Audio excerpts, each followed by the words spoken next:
menyinggung-nyinggung. Punya tanah berapa, punya tanah ini.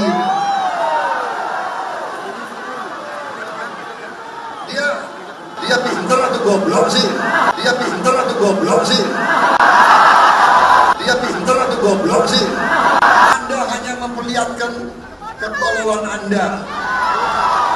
Anda hanya memperlihatkan ketololan Anda. Anda hanya memperlihatkan ketololan Anda. Apalagi kau bela-bela anting-anting. Ya kan?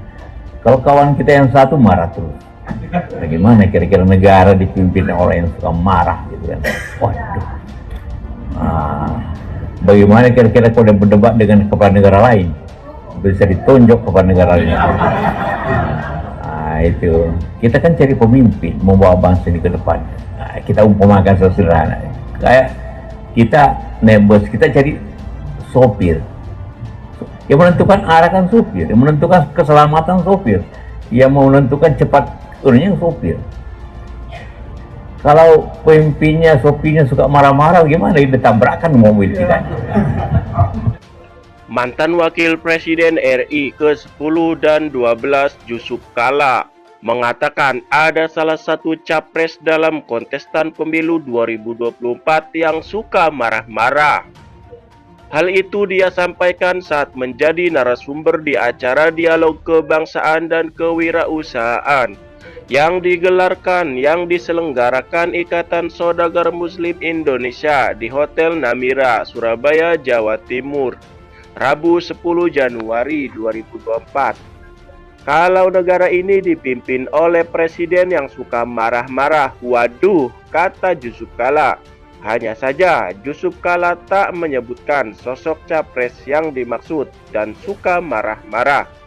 Namun ada kemungkinan JK menyentil capres nomor urut 2 yaitu Prabowo Subianto, yang mana dalam 2 kali debat yang dilaksanakan KPU RI, Prabowo terkesan kurang tenang dan menggebu-gebu saat menjawab tanggapan capres lain.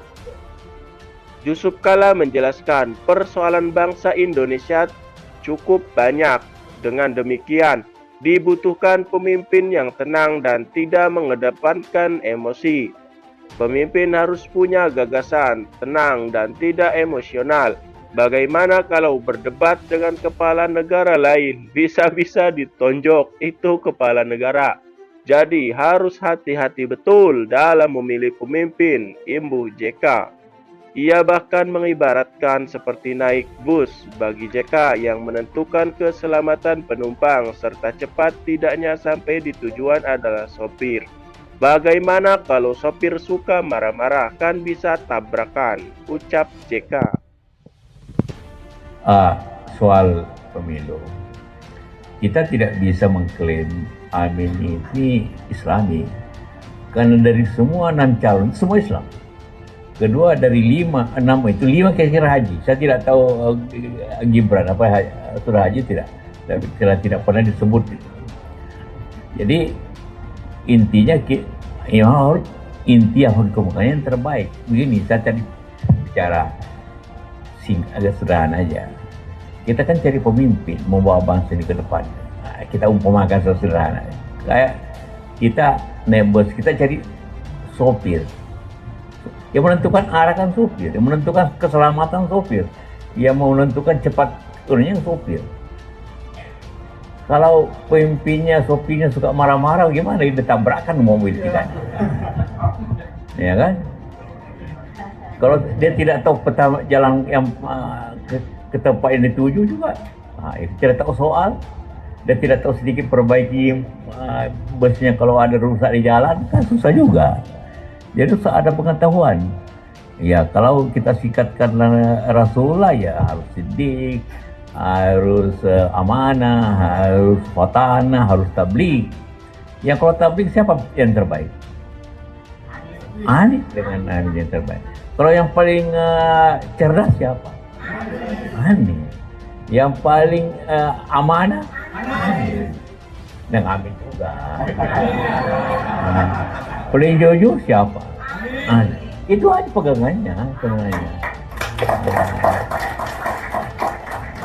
Karena kita kan harus mengikuti Rasulullah, ya kan?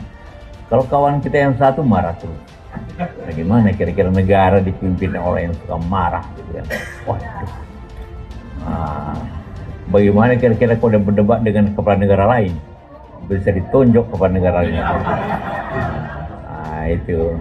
Jadi harus kita hati-hati memilih pemimpin ini. Jadi bukannya kita tidak bisa menggariskan Islam, tidak, nanti gampang dikembalikan. Yang benar aja kita juga Islam.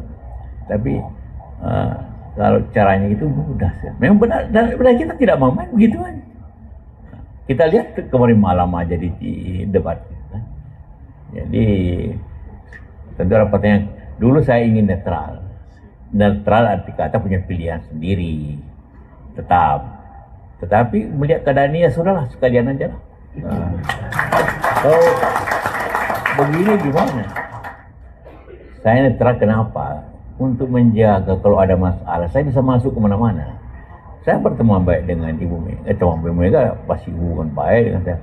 Saya teman baik dengan Prabowo. Yang bicara lahan itu saya yang kasih waktu itu. Kenapa dia bukan kasih langsung, tidak. Dia mau beli pabrik. Datang sama saya. Saya telepon banknya. Ini pabrik yang macet. Bisa jual nggak? Mau jual mandiri. Berapa harga sekian? Dia datang juga saya. Mau dengan harga 150, mau. Oke. Kok pergi mandiri sekarang? Mandiri mau jual ke orang asing, orang Cina. Jangan jual, saya bilang. Ini pengusaha nasional penting. Tapi sayangnya barang itu murah, tapi tidak jalan sampai sekarang sudah 20 tahun. Jadi salah juga dia. Karena tidak jalanin itu. Tapi tanahnya luas. Itulah hanya luas. Itu yang cerita kemarin itu. Benar itu ada aja. Itu benar itu. Dan diakui kemudian. Karena saya yang atur itu. Betul. Demi pengusaha pribumi. Pengusaha Isme nanti. Pengusaha Isme nanti. Iya. KUR itu kita bikin supaya ada pengusaha yang kecil dapat. Semua bisa kita. Tapi kalau tidak ada semangat bagaimana? Itu yang menjadi masalah seperti itulah.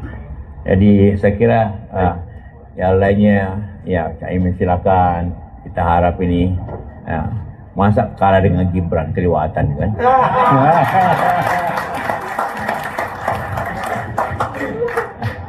Kalau dengan Mahfud ini memang bersaing lah, tapi kan bersaing dua-duanya tidak apa-apa seperti itu ya.